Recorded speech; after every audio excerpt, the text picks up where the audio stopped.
we've had lots of signs of spring, but if you're waiting for a sure sign of spring, look no further. The Canada Blooms Gardening Show has returned to Toronto, and joining us live with some new and unique gardening ideas is the man enjoying the Super Bowl of gardening for him.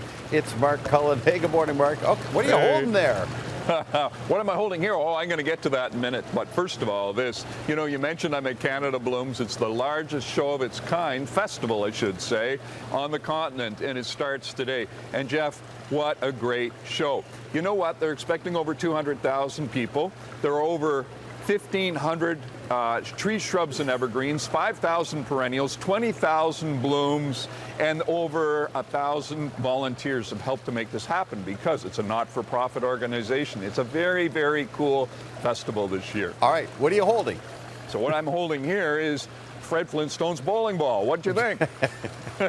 This is the before, Jeff, and the after is just over my shoulder over here, just to give you an example of the wonderful imagination that gets invested in all of the 30 feature gardens here at Canada Blooms. Joe Genovese of Genoscape Landscaping actually created that. He was inspired by that little ball there, and guess what? He used skid material, repurposed skid material to create that really cool arbor behind me. And you could put plants on it or not if you want. He's also got some wonderful water features here. Jeff, you would love this. You would absolutely love it. Not only because it just settles you right down, and this is where you want to be. He's got about 5 different water fountain features. He's got a water stream. He's got water plants. And all of this, Jeff, is self-maintaining. In other words, the work that they do does not require chemicals. So he's able to keep the stringy algae and all the ugly stuff out and do it naturally. What do you think of that? Well, and I just want to say too, Marcus, you're taking us through this, and you mentioned there are 30 gardens like this. And for people who really haven't been down there before, when you say 30 gardens, there are 30 full-scale, large-size environments that you can explore. Just like this. Like what I'm showing you right now is one, and I'm trying not to fall into the water. And you're right, they cover the whole gambit. So if you're interested in a backyard garden environment for kids, a backyard garden environment for entertaining, it's all here.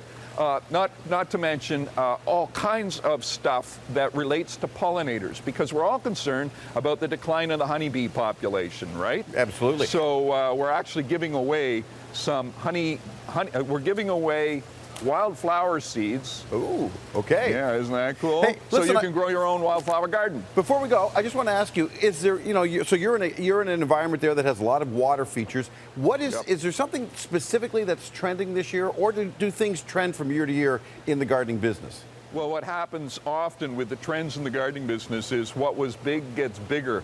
And what was big last year, you'll remember we had a similar conversation here at Blooms, was the still garden like this. Jeff, a container that's several bushels, I would say about 10 bushels in size, and it contains water with plants that maintain the balance of the water. You put a couple of goldfish in there to control the mosquito larvae, no mosquitoes, and all of a sudden you have an element in your garden that's attracting wildlife like butterflies, hummingbirds, newts and salamanders and frogs and all kinds of really cool stuff. It's all about the biodiversity, Jeff.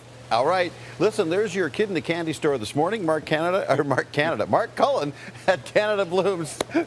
Mark Canada, I like that. Thanks, Mark. I like that. Okay.